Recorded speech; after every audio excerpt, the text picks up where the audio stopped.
10 धर्मों में आज आखिरी दिन है। आप सभी जिस उत्साह से पहले दिन से ही आराधना के लिए तैयार थे, वह उत्साह आपका आज भी दिख रहा है। पर मन में पहले दिन जो आगमन का आनंद हो रहा था, आज आपके मन में विदाई की अनुभूति हो रही होगी। जो आता है वो जाता है, हमारे बुलाए आता नहीं है, हमारे कहने से रुकता भी नहीं है। लेकिन फिर भी तिथियां और तारीखें आती जाती हैं।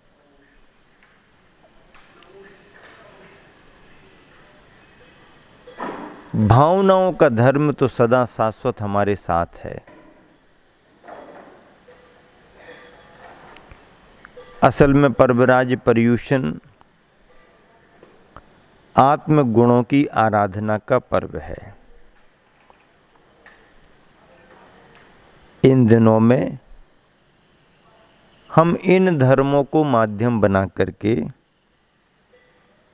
आत्म अवलोकन करते हैं, आत्मा की आलोचना करते हैं,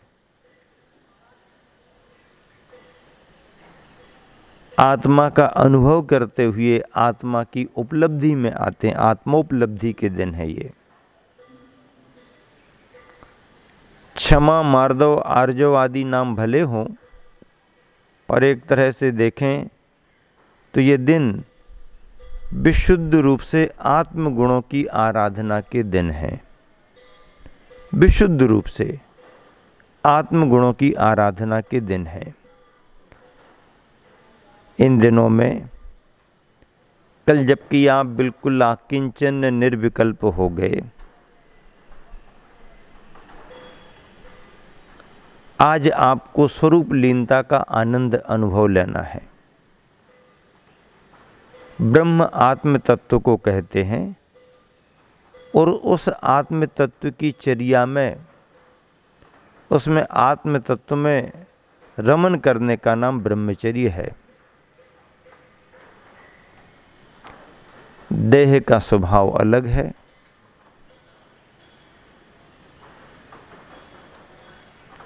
देह के प्रति आपका मोह परिणाम अलग है।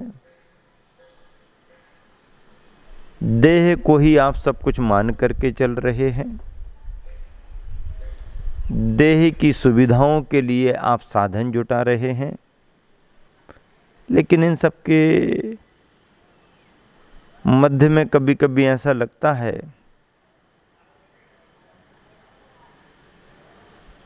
कि उद्देश्य तुम्हारा गौण हो गया।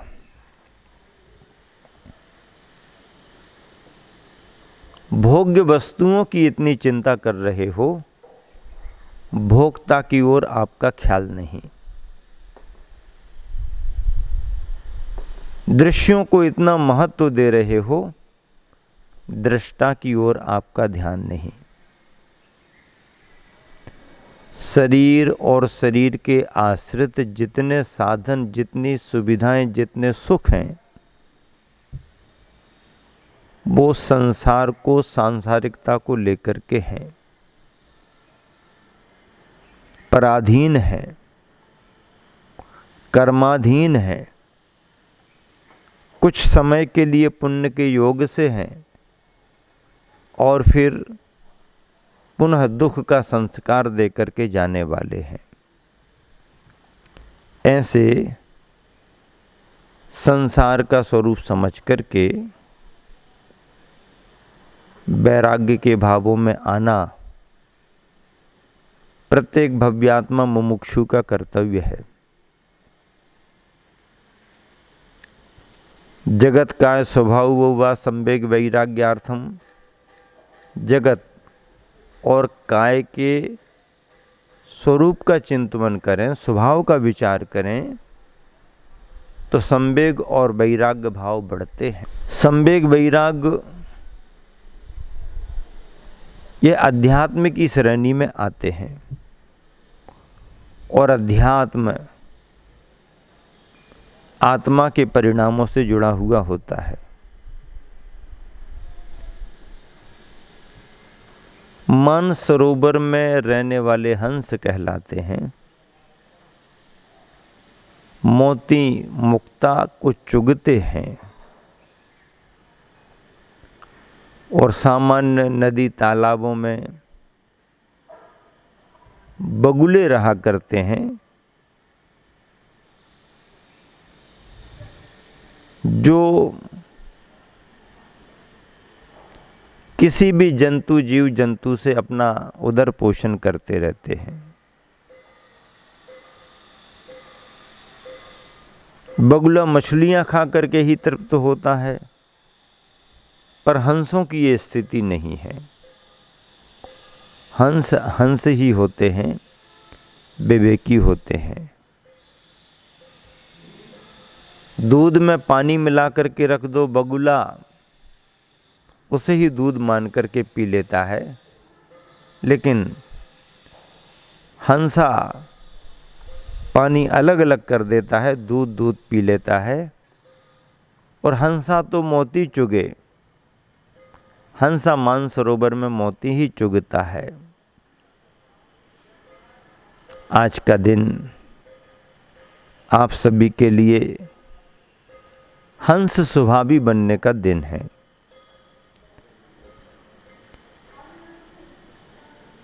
इस पौद्गलिक शरीर के आश्रित मन की इच्छाओं को तृप्त करने के लिए आपने असंयम का बहुत परिचय दिया। असंयम के मार्ग पर आप बहुत आगे बढ़े। उस असंयम की पूर्ति में ही आपने सुख की कल्पना की, लेकिन यह सब इंद्रियों का सुख है, आत्मिक और शाश्वत सुख नहीं है। ब्रह्मचर्य का धर्म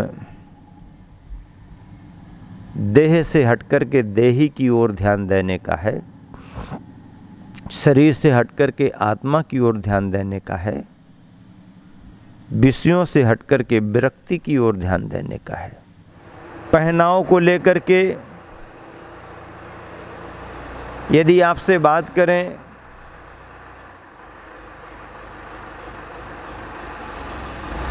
तो पहनाव में भी इतना अंतर आ गया।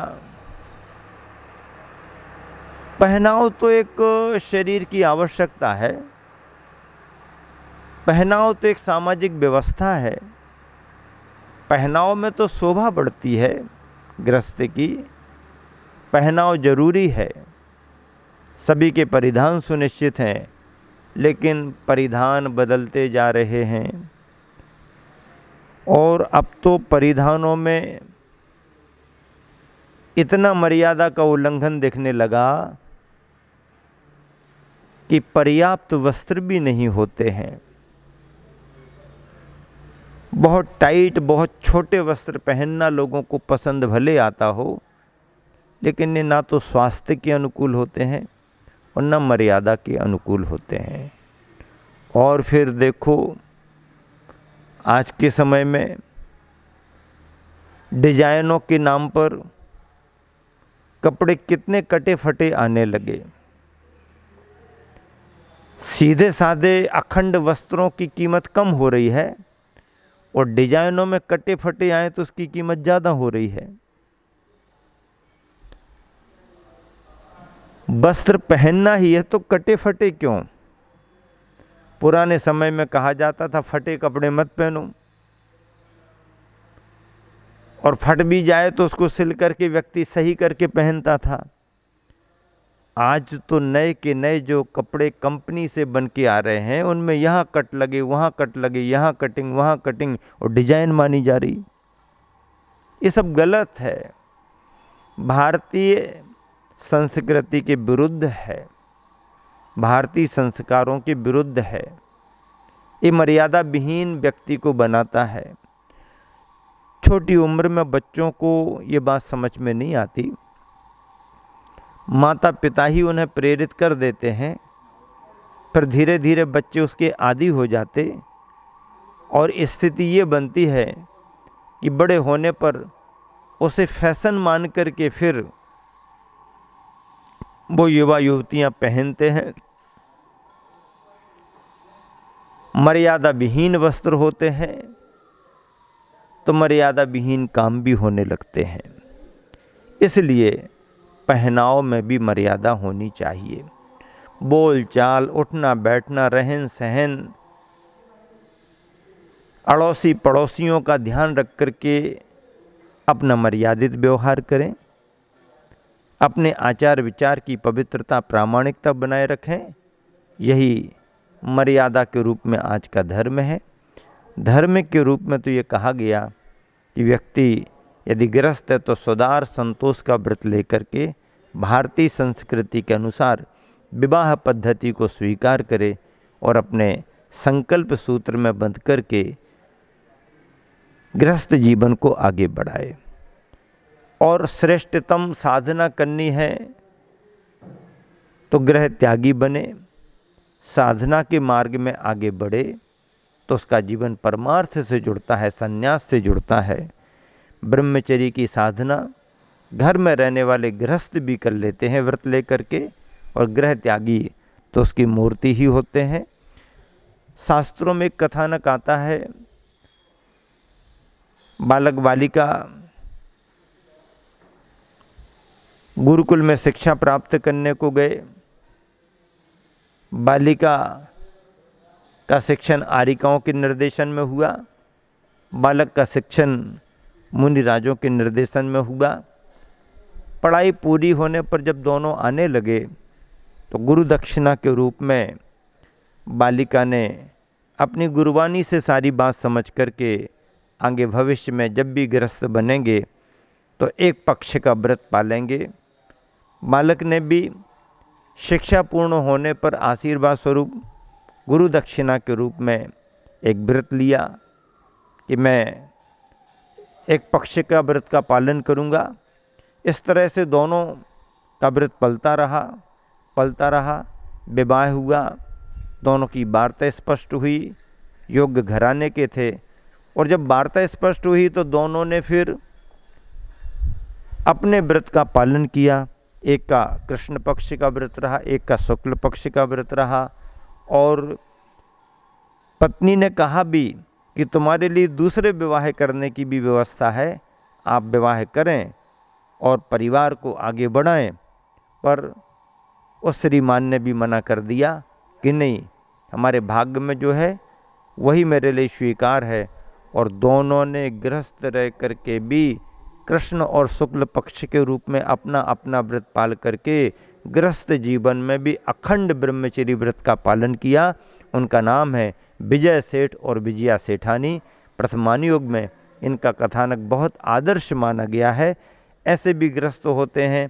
ऐसे प्रथमानी युग के ग्रंथों से उदाहरण ग्रहण करके, उदाहरणों को समझ करके हमें अपने जीवन को आगे बढ़ाना चाहिए।